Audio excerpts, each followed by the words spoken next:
आषाढ़ मास के कृष्ण पक्ष की योगिनी एकादशी का महत्तम हम आज आपको बताने जा रहे हैं। धर्मराज युधिष्ठिर बोले कि हे जनार्दन, मैंने ज्येष्ठ मास में शुक्ल पक्ष के निर्जला एकादशी की कथा सुनी। अब आप कृपा करके आषाढ़ मास के कृष्ण पक्ष की एकादशी की कथा वर्णन कीजिए। इस एकादशी का नाम क्या है तथा महत्तम क्या है, सो सब वर्णन कीजिए। श्री कृष्ण भगवान बोले कि हे राजन, आषाढ़ मास के कृष्ण पक्ष की एकादशी का नाम योगिनी है। इसके व्रत से समस्त पाप नष्ट हो जाते हैं और इस लोक में भोग तथा परलोक में मुक्ति देने वाला है। हे राजेश्वर, यह एकादशी तीनों लोकों में प्रसिद्ध है। इसके व्रत से पाप नष्ट हो जाते हैं। आपसे पुराण में कही हुई कथा कहता हूँ, ध्यान पूर्वक सुनिए। अलकापुरी नाम की नगरी में एक कुबेर नाम का राजा राज्य करता था। वह शिव भक्त था। उसकी पूजा करने के लिए एक हेममाली पुष्प लाया करता था। उसके विशालाक्षी नाम की अत्यंत सुंदर स्त्री थी।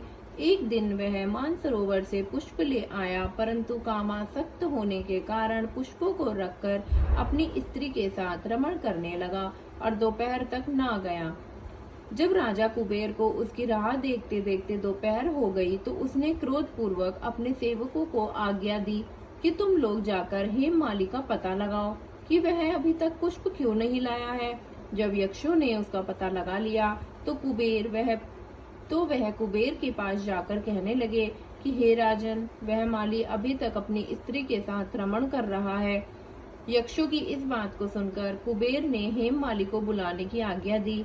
हेममाली राजा कुबेर के सन्मुख डर से कांपता हुआ उपस्थित हुआ और उसको देखकर राजा कुबेर को अत्यंत क्रोध आया और उसके होठ फड़फड़ाने लगे।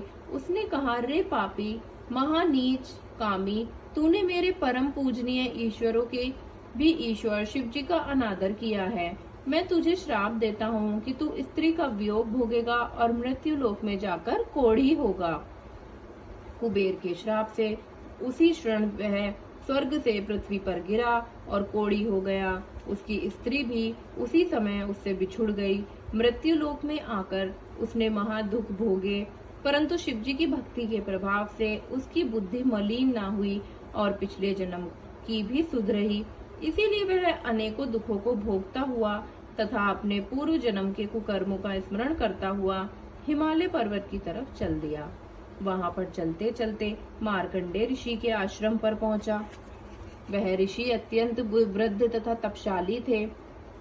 वह दूसरे ब्राह्मणों के समान प्रतीत हो रहे थे और उनका वह आश्रम ब्रह्मा जी की सभा के समान शोभा दे रहा था। उनको देखकर वह हेममाली वहां गया और उनको प्रणाम करके उनके चरणों में गिर पड़ा। उसको देखकर मार्कंडेय ऋषि बोले कि तूने कौन से खोटे कर्म किए हैं जिससे तू कोढ़ी हुआ और महान दुख भोग रहा है। इस पर हेममाली बोला कि हे मुनि, मैं यमराज कुबेर का सेवक था। मेरा नाम हेममाली है। राजा की पूजा के लिए नित्य प्रति पुष्प लाया करता था। एक दिन अपनी स्त्री के साथ विहार करते करते देर हो गई और दोपहर तक पुष्प लेकर ना पहुंचा। उन्होंने मुझे श्राप दिया कि तू अपनी स्त्री का वियोग भोग और मृत्यु लोक में जाकर कोढ़ी बन तथा दुख भोग। इससे मैं कोढ़ी हो गया हूँ और महान दुख भोग रहा हूँ। अतः आप कोई ऐसा उपाय बतलाएं जिससे मेरी मुक्ति हो। इस पर मार्कंडेय ऋषि बोले कि भाई, तूने मेरे सन्मुख सत्य वचन कहे हैं, इसीलिए मैं तेरे उद्धार के लिए एक व्रत बता रहा हूँ। यदि तू आषाढ़ मास के कृष्ण पक्ष की योगिनी नामक एकादशी का विधि पूर्वक व्रत करेगा तो तेरे समस्त पाप नष्ट हो जाएंगे। इस पर हेममाली बहुत प्रसन्न हुआ और मुनि के वचनों के अनुसार योगिनी एकादशी का विधि पूर्वक व्रत किया। इसके प्रभाव से वह अत्यंत फिर अपने पुराने रूप में आ गया और अपनी स्त्री के साथ विहार करने लगा। हे राजन, इस योगिनी की कथा का फल 88 सहस्त्र ब्राह्मणों के भोजन कराने के बराबर है। इसके व्रत से समस्त पाप दूर होते हैं और अंत में स्वर्ग मिलता है। श्री राधे राधे, श्री राधे राधे।